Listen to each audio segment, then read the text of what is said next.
Have you ever wondered why the pro are hitting fade or draw? Well, this is what we are going to talk about today. So, welcome. First of all, I'm Mr. D, but you, my friend, you can call me Thomas. And my YouTube channel is primarily about sharing my journey of mastering the game of golf. And as I go, I share my thought, my experience, so you can improve as well. So, let's get to the topic of today. Today, this is about why the pro are hitting fade also. And this is actually a follow-up of my first videos that I did about the fact that the perfect swing doesn't exist because there is a main issue. And this issue is primarily around the fact that because we have different clubs, this is a summary, but if you want the full version, go check out my other video.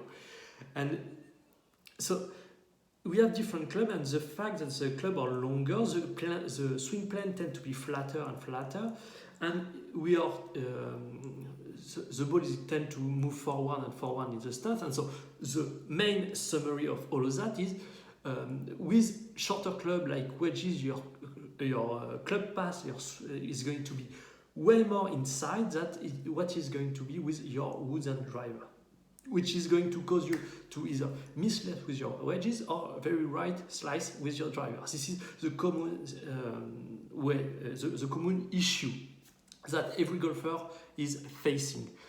And so why? So there is different solutions that I talked about in the previous video, but I didn't talk about this one, which is fade or draw. Why the pro? But first of all, before I get into that, if you like the video at any point, don't hesitate to smash the like button. So, fade or draw. Why does it work? Actually, because this is the only solution that I didn't mention, which doesn't require you to actually modify anything, except slight adjustment, practice to be able to actually shape the golf ball relatively well. And this is the reason why fade or draw are working is because you are optimizing for one extreme or the other.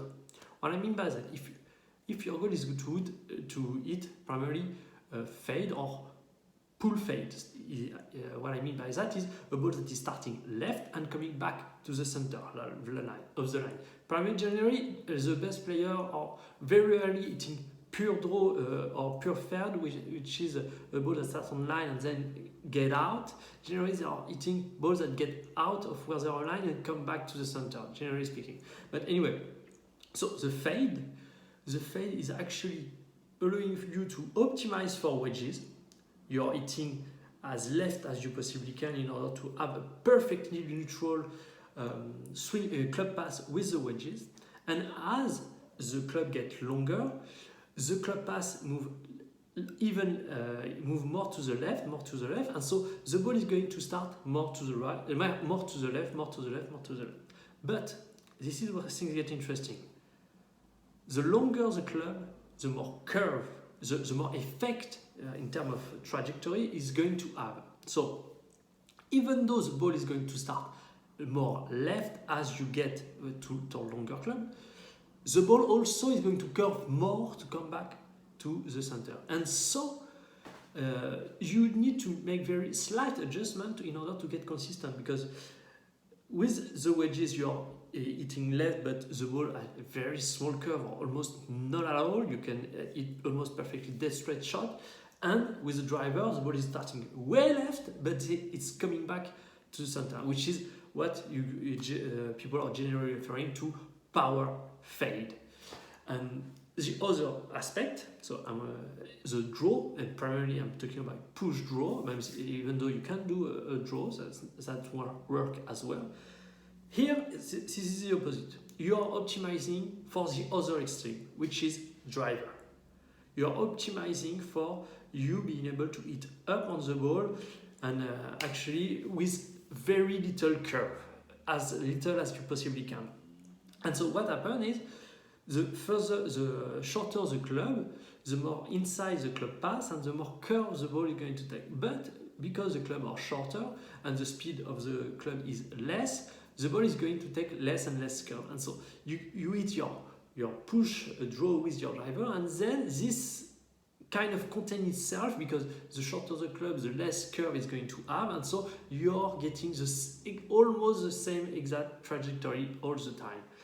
And so this is a rough estimate, because this still not there is still a change. The wide range between the driver and the wedges are so huge that this is difficult to actually be very accurate just by having the trajectory. So then that's why those pro are using swing weight or different shaft weight and so on to actually balance that, so they have very little modification to do on their swing, and so they can do that. But the main point is that I forgot to tell you in the last video is, okay, if you do one perfect swing, you cannot have one perfect trajectory. I mean, you cannot hit a ball dead straight with every single club. You are going to have curves. So this is a trade-off. Perfect swing, maybe, but curve. If you want to hit dead straight shot with every single club, well, you're gonna have to make adjustment to your swing on every single club. That's it. That's why probably most pro golfers are actually very good or using those trajectories or those curves, which is why most of them are doing that. And so then this is, as I said in my last video, first of all, before I go on to tell you what you can do to improve and to do that, to add to your game, what are your thoughts? Tell me in the comment section. What do you think about that? Do you think it's coherent? Does it make sense? Do you have any question? Just put it below. And so there is different ways to go about it. Do you like or not hitting straight shot? Do you like or not curving the ball right or left? If you like to hit fades or having balls that start left and come back to the center, you are going to have to focus on your wedges. Your wedges is going to be your optimal, and then you are going to have more and more curve, and you have to start the ball left, the more left as you go with your. And this is what I'm telling you is, once you have optimized for one thing, for your wedges, then you just have to swing naturally. There is not really change, and things are going to happen pretty well. Then you can use swing weight fitting in order to really get things natural in your favor. Then if you hit draws, then or push draws, you need to focus on your driver. Your driver is going to be your point of reference. It's going to be your strength. So you have to really take that to the next level, because this is your strength in your game. And so then your weakness is going to be your wedges. And on the opposite side, with the push, with the fade, driver is going to be more complicated. So that's why you need to work on your power fade. And generally speaking, power fade is better with a strong grip. So maybe that may help. People that are going to play fade may want to use stronger grip, because it's actually in the process. It's more coherent. And then people that are in draw, more weaker grip, because this is more coherent. You want to rotate the club face as you go. So yes, anyway, so this is a trade-off. So either you are watching my last video and you have a solution to it just straight with every club. I have give you the 3 different solutions. I remember it's a setup with what Ben again was doing, the Bryson DeChambeau way with 1 club length, or you are making adjustment to every single one of your swing, almost. What I do? I like to hit straight shot, even though I'm more optimized towards the driver.